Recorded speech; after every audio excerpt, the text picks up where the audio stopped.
Bienvenido a Neuron Business Talks, un podcast de estrategia de negocios donde líderes de grandes empresas comparten su visión sobre el futuro del país, mientras abordan las principales tendencias tecnológicas que cambiarán la manera de hacer negocios. ¡Comenzamos!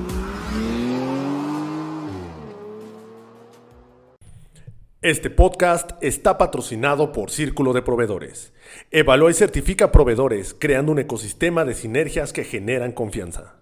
Bienvenidos a otro episodio de Neuron Business Talks. A continuación tendremos una conversación muy interesante con Antonio Ruiz Galindo, quien es CEO y presidente del Consejo de Grupo IGS, una empresa dedicada al desarrollo y administración de fondos enfocados en sus clientes del sector industrial, vivienda y desarrollo. Antonio, mucho gusto. ¿Cómo estás el día de hoy? Igualmente, muy bien, muchas gracias y agradezco mucho la invitación que nos hacen a participar. Al Con contrario, ustedes. Antonio, pues qué mejor que escuchar a alguien que tiene tanta experiencia en el sector. Y pues bueno, si quieres, Antonio, empezamos en materia. Cuéntanos un poquito acerca de el grupo IGS. ¿Qué productos o servicios podemos encontrar Bueno, para el sector industrial? déjame darte un poquito de antecedentes muy rápido. IGS es una empresa que formé en 1997. Después de la firma del Tratado de Libre Comercio y el efecto tequila, la gran crisis que México sufrió en 95, 96, en 97 fundamos esta empresa, básicamente orientada al sector industrial. O sea, lo que hacíamos nosotros era levantar fondos, administrar esos fondos, invertirlos en naves industriales, centros de distribución a largo plazo, para sobre todo inversionistas que estaban empezando a llegar. Ahora, bueno, pues es toda una realidad y ahora todo lo de nearshoring y demás, lo que ha seguido. Pero en esa época, justo con el tratado, fue cuando empezó a llegar esta ola de inversiones y bueno, la aprovechamos nosotros e iniciamos este negocio. En todos estos veintitantos años que llevamos trabajando, hemos tenido varias etapas. Hemos tenido socios, como el caso de Prudential Real Estate Investments de Nueva York, como el caso de AIG, que también fue socio nuestro, en diferentes etapas todo esto. Hemos también atraído fondos extranjeros, como el caso de Morgan Río, que es un fondo ubicado en Nueva York, para diversificar la inversión, como fue el caso de vivienda, que ahora pues estamos comprometidos con esa división. La última división que arrancamos fue la división de desarrollo, en donde básicamente nos estamos orientando a qué es vivienda, pero vivienda integrada a un modelo de vida nuevo, que es el que se ha desarrollado, en donde pues se construye un edificio de departamentos básicamente y se le da una serie de servicios alrededor de ellos. Muchos tienen un cine, tienen gimnasios, tienen sucursales de banco, inclusive tienen edificios de oficinas o pueden tener un hotel. Se hace un clúster realmente, pero lo llamamos nosotros desarrollo. Ese es lo último que hemos hecho. Hemos seguido levantando dinero a través de los vehículos que existen. Primero fueron los ECADES, que esto fue en 2010 que empezó. Levantamos nosotros 4 ECADES. Luego hemos levantado ahora fideicomisos privados, que es básicamente, lo hicimos básicamente por la velocidad y el costo. Además, sucedió un fenómeno que la legislación mexicana permitió que las Afores que se emitieran SERPIs, que básicamente son montos de recursos bastante grandes administrados en su mayoría por un GP extranjero, pero tienen que invertir el 10% en México. Y hemos aprovechado nosotros ese 10% para ser nosotros los que lo invertimos aquí en México. Acabamos de levantar hace 2 semanas $180 millones. Estamos por levantar $100 millones más.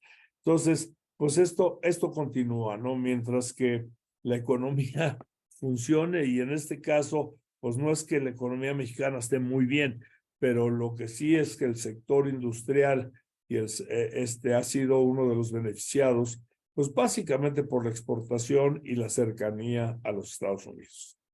Entonces, ese es un poco lo que ha sido IGS. Obviamente ha crecido muchísimo. Hoy en día contamos con más de 140 naves en toda la República.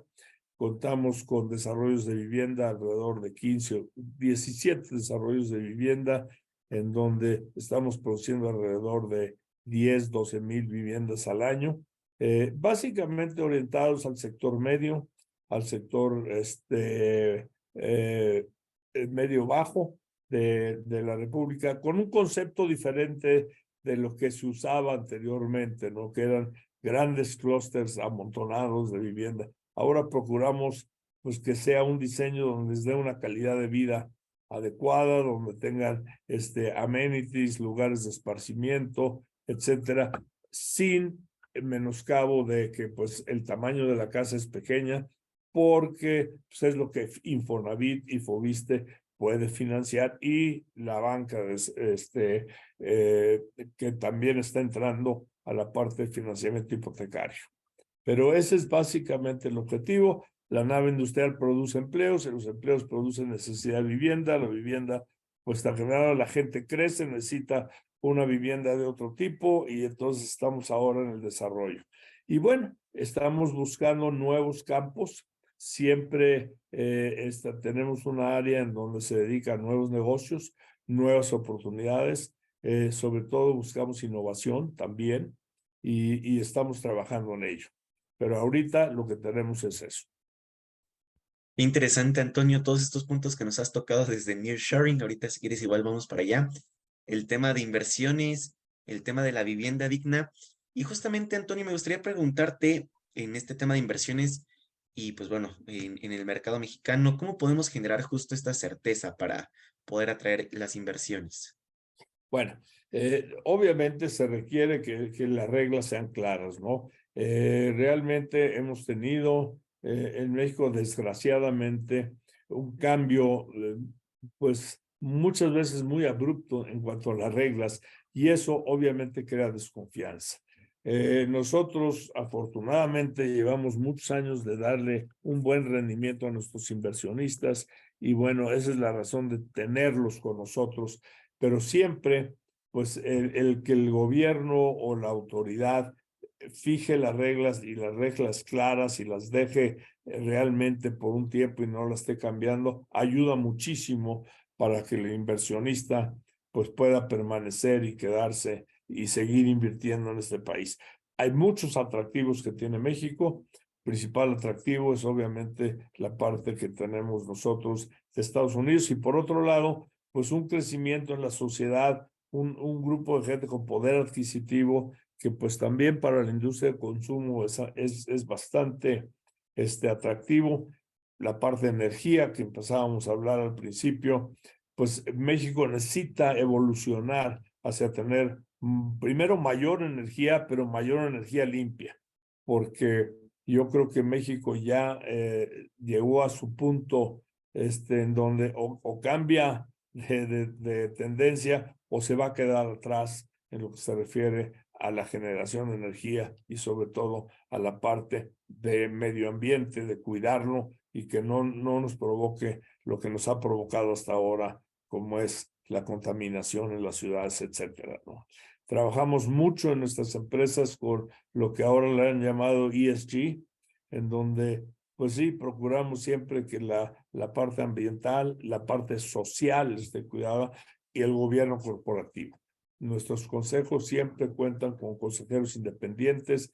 Tenemos una mezcla de género que es bastante satisfactoria. Y en fin, tratamos de cumplir con todas estas nuevas tendencias que desde luego no es solamente un capricho. Yo creo que ayudan mucho y mejoran mucho la operatividad de las empresas. Qué importante esto que mencionas, Antonio, la parte de la generación de energías limpias, porque si bien, como bien dices, es una gran tendencia que traemos y pues si no nos adaptamos, pues ya tú bien dijiste, ¿no? Nos podemos Sí, quedar atrás. así es. Y aquí me gustaría preguntarte, Antonio, ¿cuáles han sido sus esfuerzos o digamos cómo ustedes han llevado desde su trinchera la parte de generación de energías limpias, toda esa parte de SDG que nos comentabas. Bueno, nosotros en la parte industrial estamos en el proceso de aprovechar los techos de las naves para poner paneles solares, y donde no solo vamos a ayudar al inquilino que llega a rentar para que su costo de energía disminuya, sino para que el restante se alimente a lo que es el flujo de la Comisión Federal y podamos tener más energía, ¿no?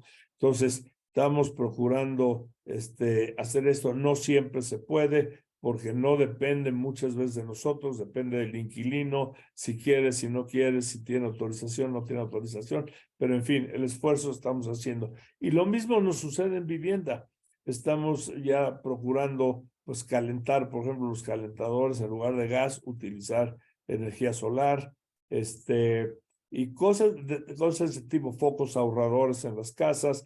Tiene un costo todo esto y tenemos que ser cuidadosos, porque tampoco podemos irnos al extremo en donde nos salgamos de competencia, porque pues sí, todo hay que medirlo en relación al poder adquisitivo y al mercado al que estamos orientados. Pero sí, se está haciendo esfuerzo en ese sentido. Estamos buscando también que no entramos, por ejemplo, como política a ninguna planta industrial o nave industrial que tenga desperdicios tóxicos o que no tenga un plan de tratamiento para los desperdicios que genera. Entonces, sí en ese sentido somos bastante estrictos y cuidamos mucho lo que es el medio ambiente. Y en la parte social, yo te diría, independientemente, pues en los desarrollos, sobre todo de vivienda, pues procuramos darles una escuela, procuramos darles una vida digna, áreas de esparcimiento, donde ellos puedan realmente desarrollar una vida mejor de la que desarrollaban en aquellos clústeres, que era casa tras casa, tras casa, tras casa, y no había un metro de jardín, ni mucho menos, ¿no? Ahora hemos procurado que eso no suceda, y pues creo que hemos desarrollado productos bastante atractivos.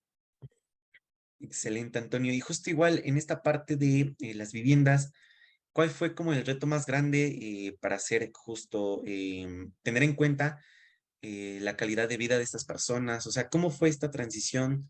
Em, o más bien, ¿cómo ustedes adoptaron muy bien toda esta parte de dignidad en la vivienda? Bueno, yo creo que mucho fue el analizar qué es lo que estaban haciendo los competidores nuestros. Y realmente yo siempre he sido de la creencia de hacer más de lo mismo, no funciona. Necesitas distinguirte o diferenciarte de alguna manera sin salirte del mercado. No por eso eres más caro, no por eso eres menos eficiente, sino dentro de los parámetros permitidos por el mercado, poder dar algo adicional o algo diferente a lo que se venía desarrollando. Y eso le denominamos calidad de vida. Y eso fue lo que nos ayudó mucho para que la gente pudiera y entendiera y prefiere muchas veces nuestros desarrollos a cambio de tener pues la misma casa. El tamaño quizás no cambie, la distribución probablemente sí, pero por lo menos tienen áreas en donde puedan realmente tener esparcimiento y tener una vida mucho más digna. Procuramos siempre mantenerlos muy limpios. Tratamos de capacitar a la propia gente que vive ahí, poniéndoles depósitos de basura, separando la basura, etcétera, para que todo esto sea en beneficio de ellos realmente.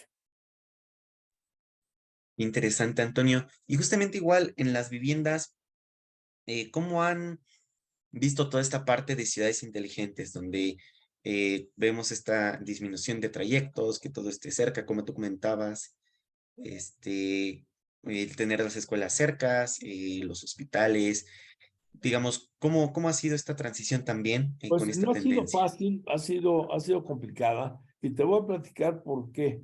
Digo, el ejemplo lo tenemos en Pachuca Hidalgo. Pachuca Hidalgo llegó a convertirse en el dormitorio de la Ciudad de México, realmente, porque la gente trabajaba en México, pero dormía allá, y realmente tenían poca infraestructura para disponer. nosotros, y creo que el gobierno también, junto con el gobierno, porque esto cabe mencionar que la CONSAR ha trabajado también en este sentido y ha trabajado con nosotros y con los grupos de desarrolladores buscando que ya no compramos un terreno en la punta de un cerro y pretendamos hacer ahí un desarrollo de vivienda donde no hay ni transporte, ni hospitales, ni escuelas, ni nada. Entonces, lo que también ha coadyuvado a establecer ciertas reglas, ciertos parámetros donde se puede desarrollar. Y nosotros, por nuestro lado, pues cooperar para poder incluir dentro de lo que es el proyecto de desarrollo, pues una escuela o una clínica, por lo menos, que pueda atender a la gente que está ahí y pueda darles, como te mencioné en un principio, energía limpia a través de que en lugar de calienten con gas, calienten con paneles solares y tengan pocos ahorradores. Eso poco a poco se va metiendo en la cultura y más, no es fácil porque la gente no está acostumbrada a eso. Y tú le hablas de 20 pesos más y ya no les gustó mucho el asunto. Muchas veces eso reditúa, pero en el mediano largo plazo.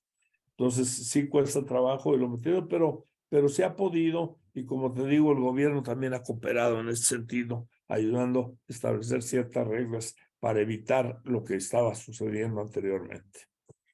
Exactamente, Antonio, justo este modelo, ¿no? En donde primero ponías la casa y a ver cómo pones la calle Pues sí, y pues vemos unas veredas impasables, o sea, no, era terrible y además las condiciones de vida eran bastante malas. sí, sí, sí, totalmente de acuerdo, Antonio. Y por ejemplo, igual en tu expertise, perdón, expertise, Expertise. expertise, y se me traba un poquito. ¿Cuál sería como este tipo de viviendas en donde se les puede sacar un mayor provecho y justo evitar esta aglomeración de las ciudades? Es decir, ¿cómo podemos tener una mejor distribución de las Pues personas? mira, yo creo que todo empieza por una planeación. O sea, necesitamos estar convencidos. Aquí hay un dilema entre dos modelos. Uno es el modelo que imperaba ya menos, es decir, yo voy a sacar hasta el último centavo de rendimiento, no me importa costo de qué.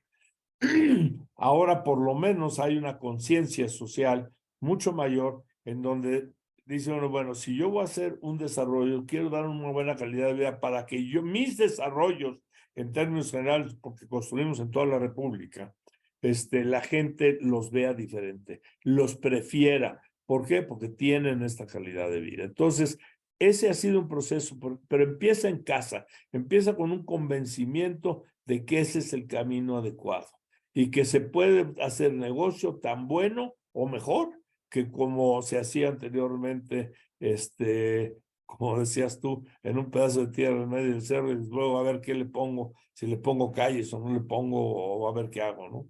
Esto ha redituado porque sí, la gente está contenta, la gente prefiere. Obviamente México ha pasado por situaciones como la pandemia, en donde hubo una disminución de la demanda y una caída en la demanda, pero se está levantando otra vez, ¿no? Ustedes, digo, creo que todos hemos visto en el periódico que las noticias que el desempleo no ha crecido en la forma en que ha crecido en otros países, ¿no? Sí, seguimos teniendo afortunadamente Estados Unidos cerca, se siguen construyendo fábricas, se sigue creando empleo. Interesante, Antonio. Y justo igual ya entrando en esta parte industrial, ¿tú cómo has visto, justo retomando lo del nearshoring, cómo ha impactado en México, en las industrias del grupo IGS? ¿Tú cómo ves? ¿Cuál es tu lectura sobre este? Mira, muchísimo. Realmente el desarrollo nuestro se ha concentrado mucho en el norte de México, obviamente. Y no porque no nos gusta el sur, el problema del sur y sureste es que no hay la infraestructura necesaria. Yo creo que, por ejemplo, eso de la planeación del tren transísmico podría ser un detonante sumamente importante para poder desarrollar industria y poder inclusive exportar desde ahí al este de Estados Unidos, que nos queda tan cerca, ¿no? Pero se requiere crear infraestructura, se requiere tener también gente con mano de obra calificada, capacitada, ¿no? Entonces, eso lleva tiempo, pero sí tenemos que trabajar de la mano con el gobierno. Desgraciadamente, este gobierno ha invertido poco en ese sentido. Se ha ido mucho por la vía de crear una autosuficiencia de refinación que ha costado millones y millones de pesos. Un Tren Maya turístico que pues tengo yo mis dudas si va a poder ser rentable o no, pero pues eso ya el tiempo lo va a decir. Y no se ha abocado realmente a prioridades como puede ser un tren transísmico donde puede hacerse 2 puertos y 2 polos de desarrollo y en medio mucha industria que pudiera estar alimentando el poder. Sería mucho más eficiente que el Canal de Panamá. Entonces, bueno, ojalá y sea un proyecto que si no se hace en este sexenio, sí se haga en el futuro cercano. Exactamente, Antonio, justo este desarrollo que necesitamos en la parte centro y sur del país. Y pues bueno, tú en tus industrias, ¿cómo, bueno, el nearshoring, en cuál has visto que ha tenido mayor impacto? Mira, nosotros somos bastante diversificados. Obviamente tienes que estar cerca del mercado, que básicamente es la parte de la frontera y los países del norte. No nos gusta concentrarnos en un solo sector, porque aunque el sector automotriz es sumamente grande y muy bueno, hemos procurado diversificarlos, no solo en ese sector, estamos también en el sector de electrónica, estamos en el sector de appliances, o sea, cosas para la casa como son refrigeradores y estufas que se fabrican y se exportan desde México. Estamos en diferentes áreas para no concentrarnos. Nosotros sí tenemos mucho cuidado de que nuestras inversiones no queden atrapadas en un solo sector. El riesgo es muy alto, le pasa algo a ese sector y acabas por tener un problema gravísimo. Y hoy en el mundo ha variado muchísimo la forma en que se aglomeran este tipo de industrias. Digo, el ejemplo es, por ejemplo, las pantallas planas. Antes había no sé cuántos fabricantes de pantallas planas, hoy hay 2 en el mundo y le fabrican a todos. Entonces, yo creo que el tener una diversificación es sano, es bueno, y aunque ciertos sectores sean más favorecidos o tengan mayor exportación, tener cuidado de no concentrarse demasiado en ellos. Y esa ha sido un poco la filosofía y nos ha funcionado muy bien. Tenemos una variedad de sectores en donde invertimos y eso nos ha ido bien. Excelente, Antonio. ¿Y justo cómo ha sido este canal de comunicación con estas industrias? Es decir, ¿cómo ustedes han llegado a poder diversificar tanto su portafolio? Aquí es interesante, la industria como tal viene buscando, y normalmente nosotros trabajamos con todos los brokers. Tú tienes casas de brokeraje internacionales aquí en México que desde sus matrices pues tienen mandatos de empresas que están buscando establecerse aquí en México y ese es un canal. Tenemos nosotros nuestro propio canal que hemos desarrollado, o sea, comercializamos nuestra capacidad de hacer y poder ofrecer esto. Pero te digo, no ha sido un problema. La demanda no es un problema. La verdad es que la competencia sí hay que hay que ser competitivos, pero pues nos ha permitido crecer dentro de este ambiente y como te digo, sobre todo como vienen empresas extranjeras, sobre todo norteamericanas, europeas, pues se aprende mucho de sus tecnologías, sus formas de operar y demás, que tienen sistemas mucho más avanzados, mucho más automatizados, tecnológicamente hablando, y en fin, y eso nos ha enseñado también a nosotros. Qué interesante, Antonio, esta parte de automatización. ¿Qué tecnologías han ustedes implementado? Es decir, ¿tienen un software que tiene todos sus procesos detallados? Sí, Eh, bueno, nosotros tenemos todos nuestros procesos documentados, para empezar. O sea, eso es muy importante. Prácticamente tratamos de ser una empresa de no papel. O sea, todo tenerlo a través de los medios electrónicos, donde procesamos pues toda la información y demás, y la tenemos siempre. Obviamente tiene sus pros y sus contras, hay que tener mucho cuidado con los hackers, hay que tener mucho cuidado con una caída del sistema, hay que tener mucho cuidado con ese tipo de cosas a las cuales se enfrentan. Pero teniendo un backup y una buena planeación en la parte cibernética de sistemas, creo que hemos podido transitar de lo que era papel y demás, a transitar a tener todo digitalizado y poderlo pues enseñar digitalmente. Interesante, Antonio. Sin duda, un buen ejemplo de cómo, pues sí, mantener una empresa totalmente competitiva.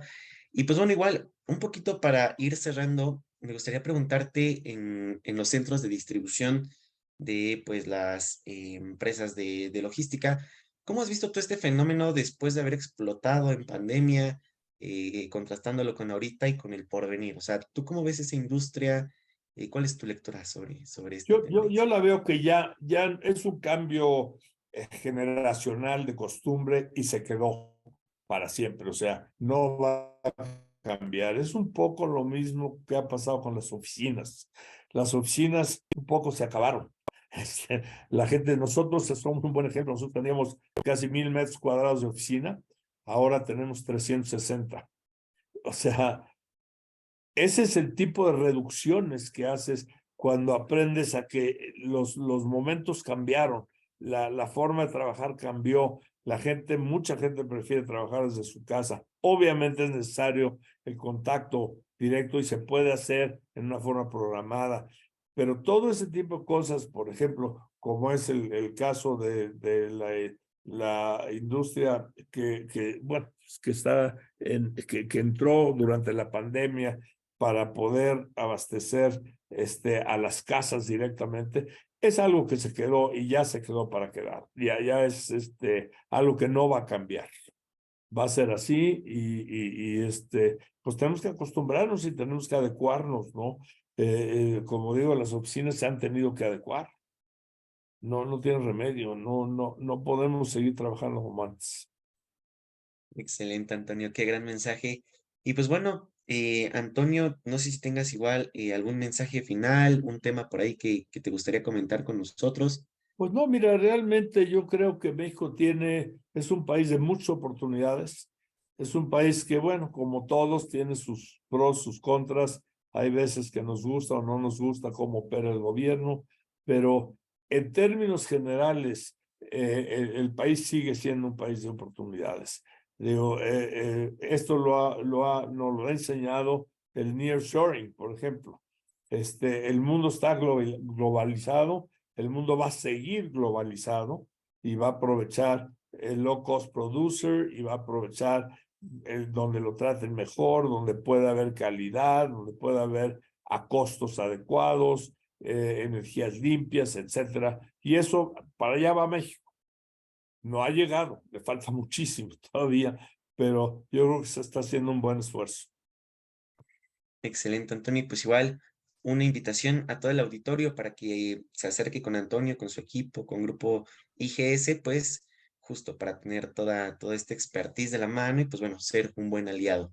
Antonio, te agradezco muchísimo que nos hayas acompañado y pues bueno, Muchas gracias, Tocayo, muchas gracias a ti y ojalá y algo de lo que se mencionó aquí sea de utilidad para alguien más. claro que sí, Antonio, vas a ver que sí. Y pues bueno, gracias a todo el auditorio por un capítulo más y nos vemos en el próximo episodio. Ándale pues. Hasta luego, gracias y gracias a tu auditorio. Gracias por acompañarnos a un episodio más de Neuron Business Talks. Sigue la conversación en vivo en nuestros foros de negocios del sector automotriz, minero, energético, tecnología y petróleo. También te invitamos a seguirnos en nuestra página neuronbusinessgroup.com, nuestras redes sociales y suscríbete a nuestro newsletter, donde recibirás información de primera mano sobre nuestras entrevistas y eventos exclusivos de la comunidad de Neuron Business Media.